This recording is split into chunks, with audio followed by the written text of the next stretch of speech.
Graça e paz, meus irmãos. Abram as suas Bíblias no livro de 2 Coríntios, capítulo 4. Nós vamos fazer a leitura e o breve estudo dos versículos 13 a 18. Versículo 13. Tendo, porém, o mesmo espírito da fé, como está escrito: Eu criei, por isso é que falei. Também nós cremos, por isso também falamos. Sabendo que aquele que ressuscitou o Senhor Jesus também nos ressuscitará com Jesus e nos apresentará convosco. Porque todas as coisas existem por amor de vós, para que a graça, multiplicando-se, torne abundante as nações de graças por meio de muitos, para a glória de Deus. Por isso, não desanimamos. Pelo contrário, mesmo que o nosso homem exterior se corrompa, contudo, o nosso homem interior se renova de dia em dia. Porque a nossa leve e momentânea tribulação produz para nós eterno peso de glória, acima de toda comparação. Não atentando nós nas coisas que se veem, mas nas que não se veem, porque as que se veem são temporais, e as que não se veem são eternas. Graça e paz, meus irmãos. Vamos continuar 2 Coríntios 4, dos versículos 13 a 18. Versículo 13 diz assim, Tendo, porém, o mesmo espírito da fé, como está escrito: Eu criei, por isso é que falei. Também nós cremos, por isso também falamos. Meus irmãos, nesse versículo, Paulo cita Salmo 116, 10, como referência de que o cristão não precisa esconder a sua dor para demonstrar confiança em Deus, pois a verdadeira fé convive com o sofrimento e se fortalece no clamor. A referência a qual Paulo citou, Salmo 116, 10, diz exatamente assim, Eu cria, ainda que disse, estive sobremodo aflito. Paulo ensina que a verdadeira fé gera coragem para proclamar a palavra. Ao afirmar cri, por isso falei, ele conecta a convicção interior, ou seja, o coração, com a expressão exterior, a boca, destacando que o cristão não pode se calar diante do amor e do poder de Deus. Não é opcional, meus irmãos, se nós vamos ou não levar a palavra de Deus. Isso é um mandamento de Jesus. Nós, como cristãos, temos a obrigação de levar a palavra de Deus. Isso é um mandamento. E um dia, todos nós seremos cobrados por isso. Versículo 14. Sabendo que aquele que ressuscitou o Senhor Jesus, também nos ressuscitará com Jesus e nos apresentará convosco. Paulo busca trazer conforto aos irmãos de Corinto, quando ele fala sobre a ressurreição de Jesus e a de todos os seus discípulos. Uma referência aqui para complementar o nosso estudo está lá em João 14, os versículos 2 e 3, onde Jesus diz assim a seus discípulos: Na casa de meu Pai há muitas moradas. Se assim não fora, eu vou-lo teria dito, pois vou preparar-vos lugar. E quando eu for e vos preparar lugar, voltarei e vos receberei para mim mesmo, para que onde eu estou, estejais vós também. Nós cristãos vivemos baseados na nossa fé, alicerçados na palavra de Deus e no evangelho de Jesus Cristo. Se perdermos a esperança da salvação e da ressurreição, perdemos também a nossa fé. Uma passagem muito importante aqui que fala sobre fé e esperança está lá em Hebreus 11, o versículo 1. Ora, a fé é a certeza de coisas que se esperam, a convicção de fatos que se não veem. Versículo 15. Porque todas as coisas existem por amor de vós, para que a graça, multiplicando, se torne abundantes as ações de graças por meio de muitos, para a glória de Deus. Vou citar aqui João 1, versículos de 1 a 3.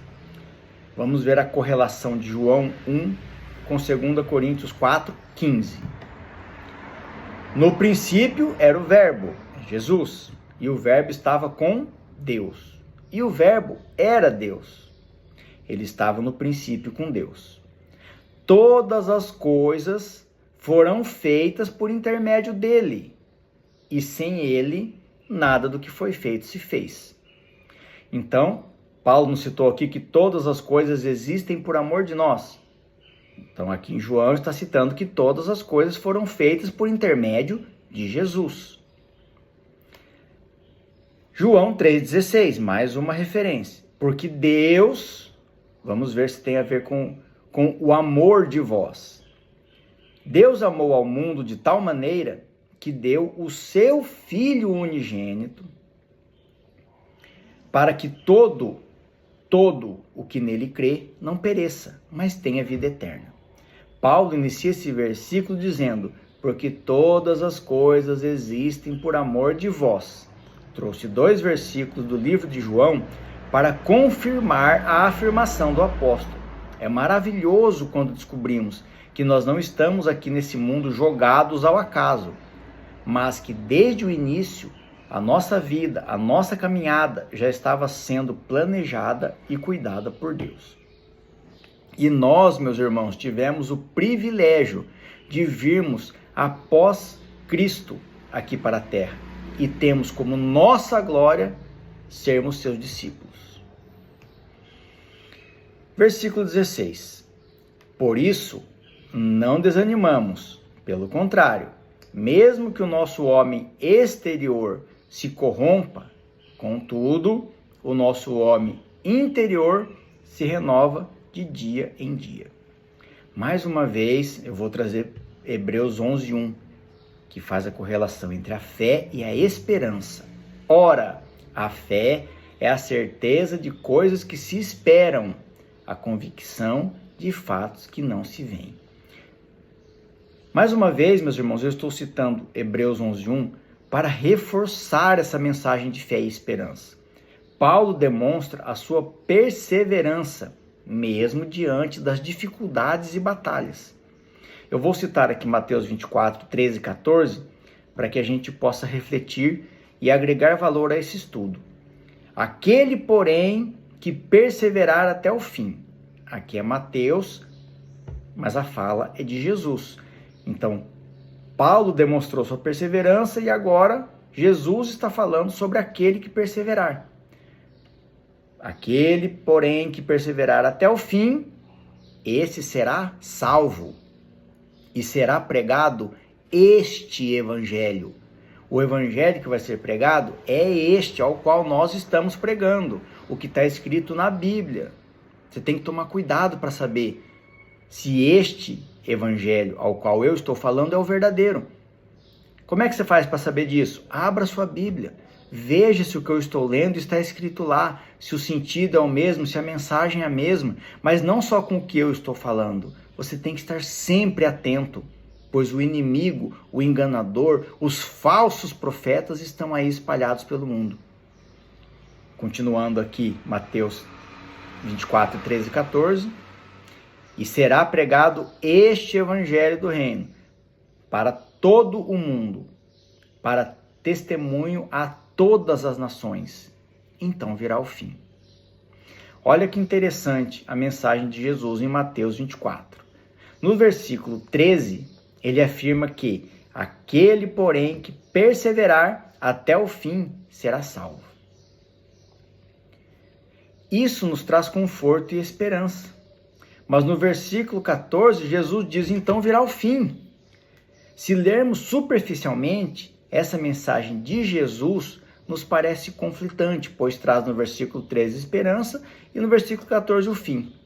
O que temos que nos atentar é, fim do quê? Jesus está sim nos trazendo a mensagem de esperança.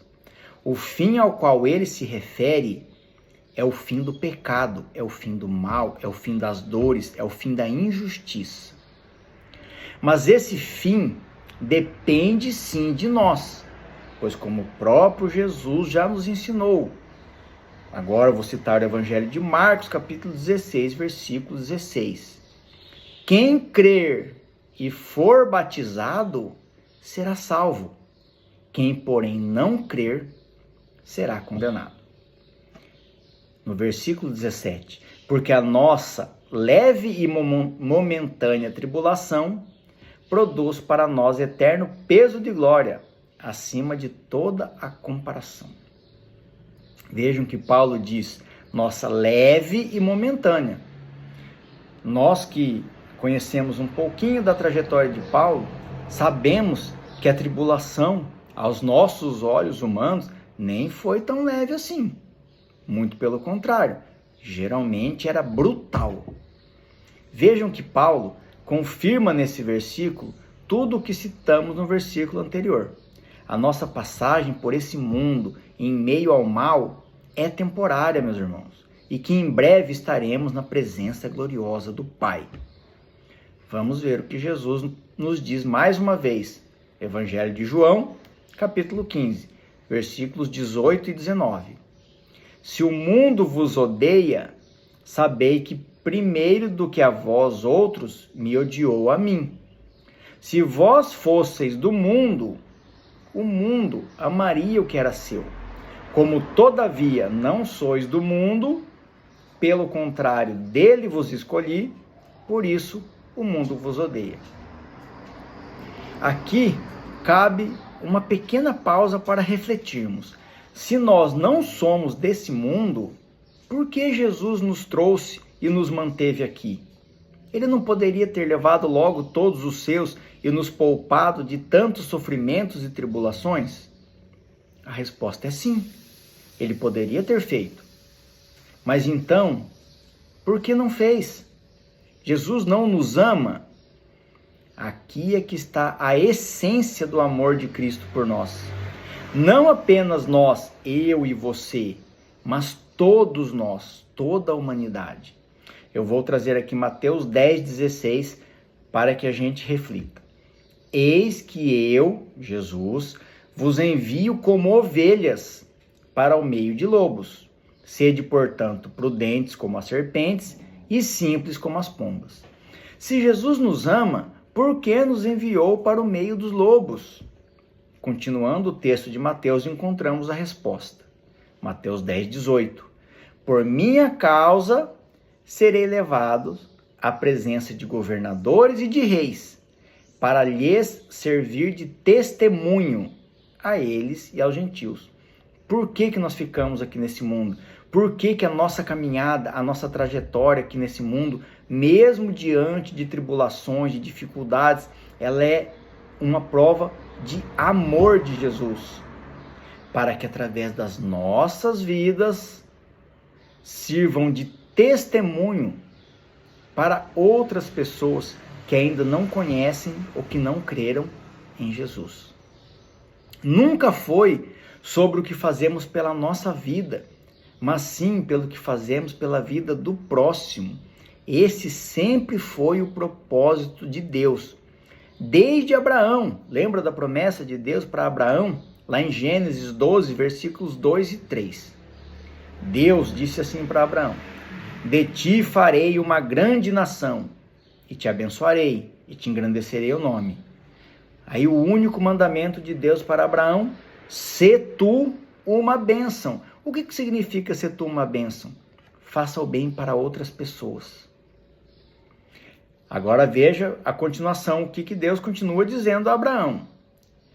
Eu, Abraão, abençoarei os que te abençoarem. Não se preocupe em abençoar os outros. Só faça o bem. Só seja uma bênção. Quem te abençoar, deixa que eu retribuo. E Deus continua. E amaldiçoarei os que te amaldiçoarem. Abraão, se alguém te fez mal, não se preocupe em se defender, em revidar. Eu amaldiçoarei.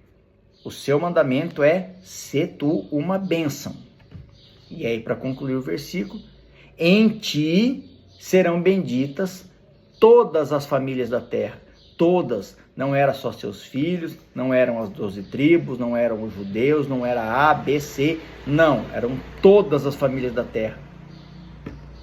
Até porque Jesus Cristo, nesse caso, tá, a referência está apontando para Jesus. Que Jesus veio para os judeus e para os gentios, para todos os que nele creem. Versículo 18. Não atentando nós nas coisas que se veem, mas nas que não se veem, porque as que se veem são temporais, e as que não se veem são eternas. Aqui Paulo diz em outras palavras a mesma explicação de Jesus para seus discípulos quando foi questionado por que falava em parábolas, que está lá em Marcos 4, versículos 11 e 12. Ele lhes respondeu: a vós outros vos é dado conhecer os mistérios do reino de Deus, mas aos de fora, tudo que se ensina por meio de parábolas, para que vendo vejam e não percebam, e ouvindo ouçam e não entendam, para que não venham a converter-se e haja perdão para eles. Nós estamos falando de fé. Você pode ver, Paulo disse as coisas, não atentando nós às coisas que se veem. Então Paulo está dizendo da visão espiritual, de termos nossos olhos abertos, os nossos corações receptivos para o Evangelho de Jesus. Mais uma vez, meus irmãos, eu quero citar Hebreus 11:1, dada a importância desse versículo. Ora, a fé é a certeza de coisas que se esperam, a convicção de fatos que não se veem. O propósito de Jesus ter nascido, vivido, morrido e ressuscitado por nós é para que nós crêssemos nele. Crer é diferente de acreditar. Já estudamos sobre isso. E através da fé, conversão e transformação, a humanidade seria salva, tanto aqui na terra como para a eternidade. Vou citar mais uma vez o Evangelho de João, capítulo 20, versículo 29. Disse-lhes Jesus, aqui é Jesus falando para Felipe, tá? Porque me viste, creste? Bem-aventurados os que não viram e creram. Traduzindo para o nosso cotidiano, tá? Jesus disse mais ou menos assim para Felipe: se eu preciso provar para você, Felipe, que eu sou filho de Deus, isso significa que você não crê em mim. Só vai crer se eu te mostrar e você, pelo seu próprio entendimento, confirmar. Isso não tem nada a ver com a fé, meus irmãos. É muito importante que nós entendamos as mensagens transmitidas pela palavra de Deus e não que a gente só leia o que está escrito. Por isso, mais uma vez eu digo, leia a Bíblia, estude a palavra, busque o entendimento das mensagens que a Bíblia nos traz. Esse é o verdadeiro conhecimento ao qual Jesus estava se referindo lá em João 8:32. E conhecereis a verdade, e a verdade vos libertará. Que tudo seja feito para a honra e glória do nosso Senhor Jesus Cristo. Amém.